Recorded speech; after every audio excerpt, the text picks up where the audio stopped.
Assalamualaikum warahmatullahi wabarakatuh. Waalaikumsalam warahmatullahi wabarakatuh. Selamat pagi dan salam sejahtera untuk kita semua. Yang terhormat Ibu Dr. Adria Ayu selaku dosen pengampu di mata pelajaran ekonomi yang saat ini berada hadir. Ini saya hormati juga rekan-rekan kelas saya yang membantu saya dalam pembuatan dan juga hadir dalam kali ini. Dan terhormat juga dari saya sangat menyayangi dan membanggakan teman-teman Prodi Pendidikan Matematika semester 5 yang bersedia menjadi audiens pada hari ini. Nah teman-teman, perkenalkan kami dari kelompok 11. Di sini kami akan membahas salah satu materi di mata kuliah Matematika Ekonomi, yakni mengenal dan memahami analisis atau TIPAS. Untuk anggotanya ada Dela Arianti dan Nurul Saputri dan ada Gaya Bernasti. Nah untuk pertama materi yang akan membahas hari ini adalah pengertian analisis break even dalam matematika ekonomi. Yang kedua ada hubungan dalam analisis break even. Yang ketiga ada analisis TIPAS atau BEP dalam matematika ekonomi. Yang keempat ada pendekatan matematis jika diintegrasikan dengan break even. Yang kelima ada keuntungan dan kerugian maksimum dalam non-linear. Dan yang keenam ada contoh soal dan latihan soal individu mengenai break even. Langsung saja ke yang pertama, yakni pengertian analisis break even dalam matematika ekonomi. Nah, untuk menyimak lebih lanjut, kalian bisa buka buku matematika ekonomi kalian di halaman 137. Jadi, pada dasarnya, analisis break even adalah kondisi di mana perusahaan tidak memperoleh laba atau tidak menderita rugi. Jadi, dalam hal ini adalah penghasilan sama dengan total biaya. Hal ini kami kutip dari Nurani et al. Tahun 2021. Nah, break even sendiri memiliki tujuan untuk suatu perusahaan. Yang pertama, untuk mengetahui titik impas dari perusahaan tersebut. Yang kedua, memberikan informasi kepada pimpinan mengenai tingkat volume penjualan yang diperlukan untuk mencapai break even sendiri. Di samping ada tujuan, pasti ada manfaat. Nah, manfaat dari break even dalam suatu perusahaan yang pertama, untuk menganalisis hubungan antara volume penjualan atau kemungkinan memperoleh sebuah laba. Yang kedua, membantu dalam pengambilan keputusan terkait volume penjualan untuk mencapai laba yang diinginkan. Nah, ini kami kutip dari Nasroha et al. Tahun 2018. Jadi kesimpulannya, kami bertiga sepakat bahwa analisis break even digunakan untuk mengetahui titik impas suatu perusahaan di mana pendapatan sama dengan total biaya. Selain itu, analisis ini memberikan informasi penting tentang hubungan antara volume penjualan dan kemungkinan laba yang bisa diperoleh suatu perusahaan. Dengan demikian, perusahaan dapat membuat keputusan yang lebih tepat terkait volume penjualan yang diperlukan untuk mencapai keuntungan tanpa menderita kerugian atau hanya mencapai impasnya. Yang kedua, hubungan analisis break even.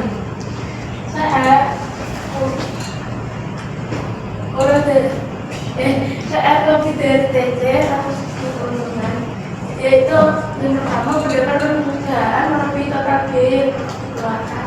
Yang kedua, perusahaan memperoleh keuntungan. Yang ketiga adalah TA sama dengan TC. Impas. Pertama, pendapatan digunakan untuk total biaya yang dikeluarkan, dan yang kedua perusahaan tidak memperoleh keuntungan, tetapi juga tidak menderita kerugian. TR lebih dari TC atau mengalami kerugian. Yang pertama, pendapatan tidak menutupi total biaya yang dikeluarkan, dan yang kedua adalah perusahaan mengalami kerugian. Jadi, bagaimana BEP atau break-even point, yaitu BEP atau break-even point terjadi ketika garis total cost atau TC bertemu dengan garis total revenue atau TR di satu titik, yang menunjukkan kondisi di mana penerima sama dengan biaya yang dikeluarkan. Ini kutip dari Bauchi et al. 2024. Nah, secara grafis dapat digambarkan sebagai berikut. Nah, gambar ini menunjukkan break even point atau BEP, di mana total revenue atau TR dilambangkan dengan garis merah bertemu dengan total cost atau TC yang garis biru. Pada titik BEP, perusahaan tidak mengalami laba maupun rugi. Nah, di sebelah kiri BEP, perusahaan mengalami rugi, sementara di sebelah kanan BEP, perusahaan memperoleh laba. Nah, kesimpulannya yaitu hubungan antara total cost dan total revenue menggambarkan tiga kondisi. Yang pertama, keuntungan TR lebih dari TC. Yang kedua, impas TR sama dengan TC. Dan yang ketiga, kerugian TR kurang dari TC. Nah, titik break-even terjadi ketika TR dan TC bertemu menunjukkan keadaan di mana pendapatan sama dengan biaya yang dikeluarkan. Berikutnya adalah analisis titik impas atau break-even point atau dengan BEP. Nah, tujuan dari BEP ini adalah untuk meningkatkan laba usaha dengan berbagai cara dan kebijakan. Jadi BEP atau titik impas adalah suatu keadaan di mana perusahaan tidak mendapatkan suatu keuntungan atau suatu kerugian. Jadi kondisinya itu stabil, tidak rugi dan tidak untung. Lanjut. Kemudian manfaat dari titik impas ini, yang pertama, menghitung jumlah minimum produk yang harus dijual agar perusahaan tidak mengalami kerugian. Yang kedua adalah membantu perencanaan laba melalui analisis break-even point. Nah, untuk rumus perhitungan laba ini kita menggunakan P sama dengan penerimaan total dikurangi biaya total. Kemudian untuk pendekatan BEP atau break-even point dapat dilakukan dengan dua cara. Yang pertama ada metode grafik dan kedua adalah metode matematis. Nah, untuk metode grafik ini adalah gambar kurva dari BEP. Gambar ini menunjukkan break-even point di mana total revenue atau TR di garis merah dan total loss-nya atau TC di garis biru ini bertemu pada titik BEP. Nah, di sebelah kiri titik BEP perusahaan mengalami kerugian, sedangkan di sebelah kanan perusahaan mengalami keuntungan atau mendapatkan laba. Fixed cost atau FC ini digambarkan dengan garis putus-putus. Berikutnya adalah hubungan biaya dan penerimaan. Untuk R lebih dari C, maka mendapatkan profit atau laba. Nah, ini dalam kondisi ini laba sama dengan EBIT atau earning before interest and tax. Kemudian apabila R kurang dari C, maka mengalami kerugian. Lalu apabila R sama dengan C, maka terjadi BEP atau impas. Lalu apabila MS sama dengan 0, maka mengalami penerimaan maksimum. Apabila MC sama dengan 0 adalah biaya maksimum, dan apabila MS sama dengan MC sama dengan 0, maka kondisi laba atau rugi maksimum. Kemudian perhitungan analisis titik impas atau BEP didasarkan oleh persamaan matematis berikut ini. Teman-teman dapat melihat di situ P sama dengan TR sama dengan TC, di mana TR ini dapat dicari dengan P dikalikan Q dan TC dicari dari FC ditambah VC dikalikan dengan Q. Nah, untuk keterangannya di sini P adalah EBIT tadi dengan catatan P bisa disebut dengan banyaknya keuntungan atau kerugian. Lalu TR adalah total penerimaan, kemudian TC adalah biaya total, FC adalah biaya tetap, VC adalah biaya variabel per unit, lalu Q adalah kuantitas, dan P adalah price atau harga per unit. Yang selanjutnya adalah pendekatan matematis dalam break-even point. Nah, rumus dasar BEP yaitu TR kurangi TC sama dengan P sama dengan 0 atau TR sama dengan TC. Dengan memasukkan fungsi TR dan TC ke dalam formula tersebut, maka TR sama dengan TC, ini adalah P kali Q sama dengan FC ditambah PC kali Q. Yang selanjutnya ditulis P dalam kurung P kali Q dikurangi PC kali Q sama dengan P dikurangi PC kali Q sama dengan PC.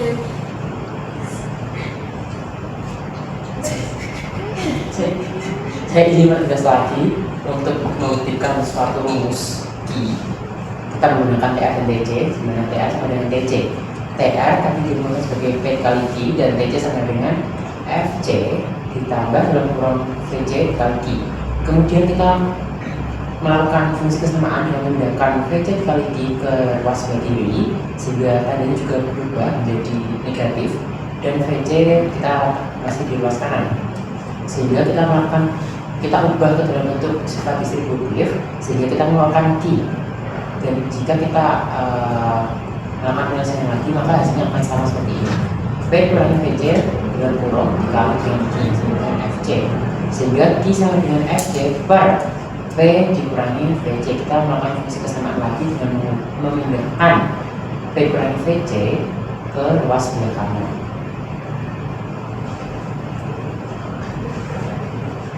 Nah, sehingga perhitungan BE dapat dilakukan dengan menggunakan rumus BE sama dengan FC per P kurangi PC, di mana P itu adalah harga jual per unit, FC adalah biaya variabel per unit, dan PC adalah biaya variabel per unit, FC adalah biaya tetap, dan Q adalah jumlah per unit.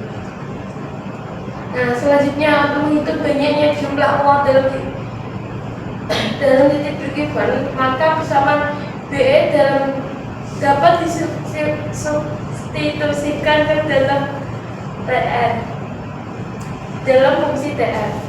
Nah, TR sama dengan P kali Q, TR sama dengan P kali F. Q-nya tadi kan FC per P kurangi V, P kurangi VC. Nah, jadi masuk TR atau VC per kali P per P kurangi VC. Kemudian pembilang dan penyebutnya ini dikalikan dengan 1 per P, maka akan menjadikan TR sama dengan FC per 1 dikurangi VC per P, di mana P adalah harga jual per unit, FC adalah biaya variabel, dan VC adalah biaya variabel, dan FC adalah biaya tetap.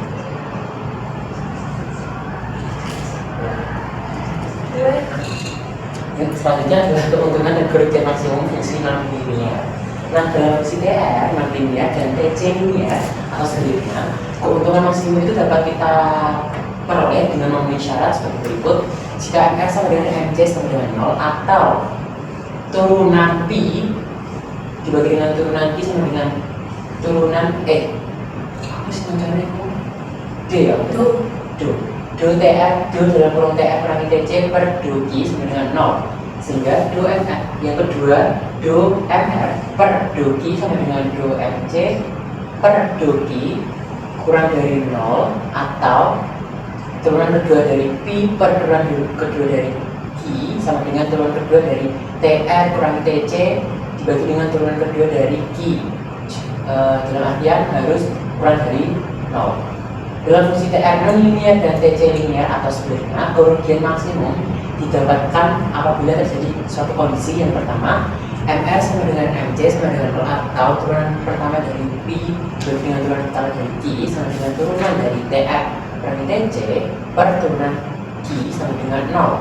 Yang kedua, kondisi kedua ini berbunyi turunan pertama dari MR per turunan pertama dari Q sama dengan turunan MC per turunan Q lebih dari 0, atau turunan kedua P per turunan kedua Q sama dengan turunan kedua dalam kurung TR kurangi TC per turunan kedua Q dengan syarat lebih dari 0.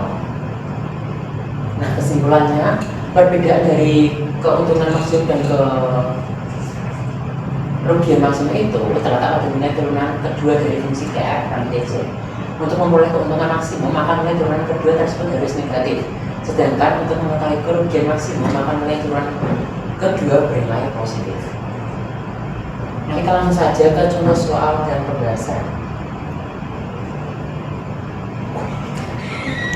Oke, selanjutnya adalah contoh soal. Pada soal terbaca Pak Sudarso Jayadirat adalah seorang pengusaha kain batik tulis yang sangat sukses. Harga satu lembar kain batik tulis yang ia produksi adalah 2.400.000. 2.400.000 ini bisa dinamakan apa, teman-teman? Adalah price atau P. Kemudian dia harus membayar biaya sebesar 7 juta meskipun dia tidak sedang memproduksi. Mau dia memproduksi maupun tidak, dia tetap membayar 7 juta. Jadi ini adalah biaya tetap atau fixed cost. Kemudian jika biaya variabel satu lembar kain batik adalah 1 juta, 1 jutanya adalah nilai variabel cost-nya. Kita diminta untuk menentukan yang pertama, fungsi penerimaan total dan biaya total, lalu titik impas, grafik, dan banyak barang yang diproduksi dan keuntungannya sebesar 15.400.000. Nah, yang pertama dulu nih, mencari penerimaan total dan biaya total. Tadi sudah diketahui bahwa price-nya adalah 7.400.000, fixed cost-nya 7 juta, variable cost-nya 1 juta, dan keuntungan yang diminta atau keuntungan yang ingin dicapai adalah 15.400.000. Soal yang pertama adalah penerimaan total. Kita mencari penerimaan total dengan rumus TR sama dengan P dikalikan dengan Q.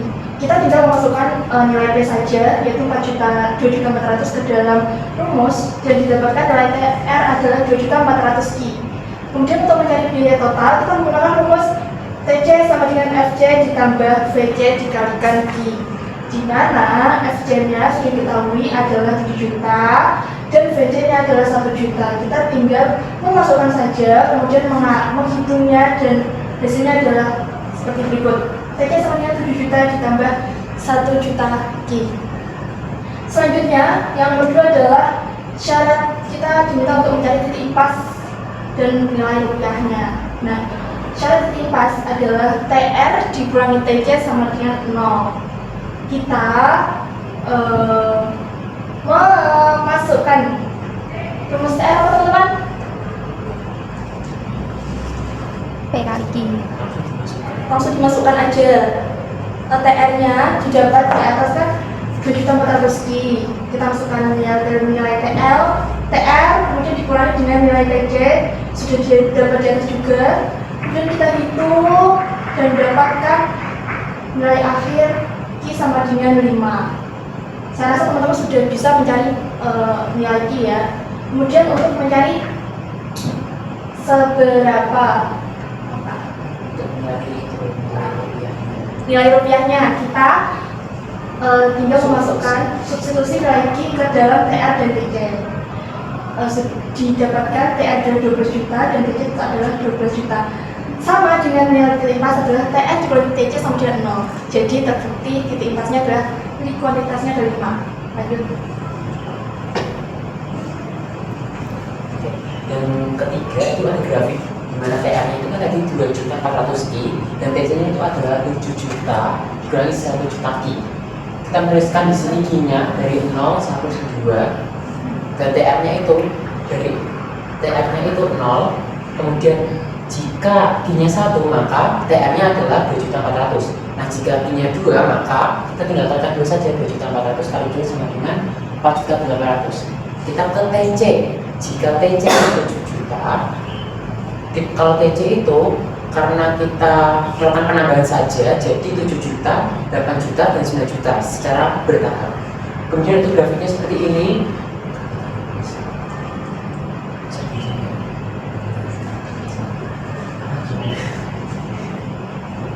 Untuk grafiknya, untuk VC itu kita di 7 juta.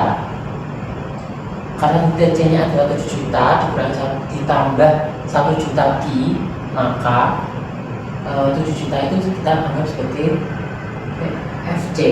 Dan kemudian di 7 juta juga kita memperoleh sebuah biaya tetap, karena tadi biaya tetapnya adalah FC-nya adalah 7 juta, sehingga kita menggunakan garis putus-putus untuk FC atau 7 jutanya. Kemudian di bagian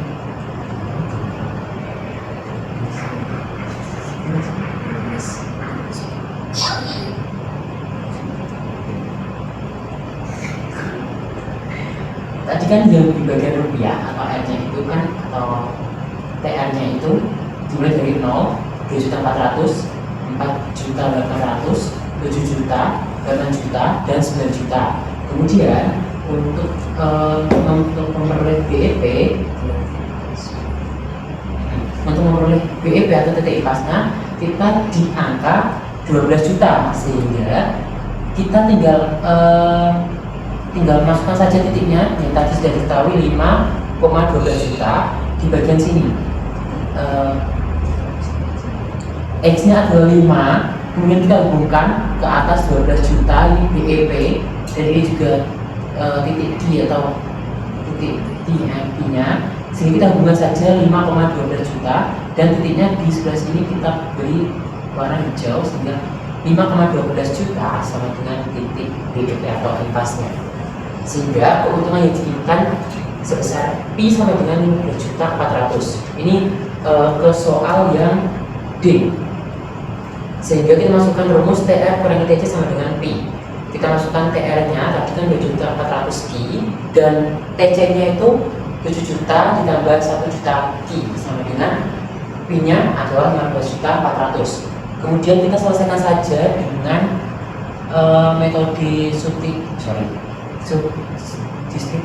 distributif 2.400 I dikurangi dengan 1 juta Ki sama dengan 1.400 Ki, kemudian dikurangi 7 juta sama dengan 15.400, sehingga 1.400 Ki sama dengan 15.400.000 rupiah ditambah dengan 7 juta. Jadi yang 7 juta ini kita lakukan fungsi kesamaan dengan memindahkan 7 juta ke ruas sebelah kanan sehingga menjadi 22.400.000 rupiah, sehingga I sama dengan 22.400.000 rupiah dibagi dengan 1.400.000 menghasilkan I sama dengan 16. Jadi agar keuntungan itu beroleh sebesar 5.400.000, maka Pak Sudoso Joyo Diningrat harus memproduksi kain batik sebanyak 16 lembar. Dari latihan contoh soal pertama dari teman-teman, apakah ada yang ditanyakan? Belum.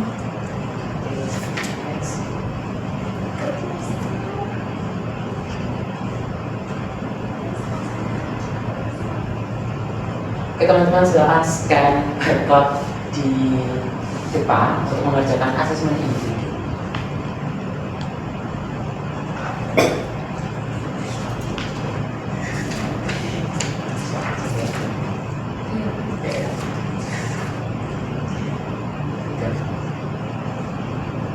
Yes.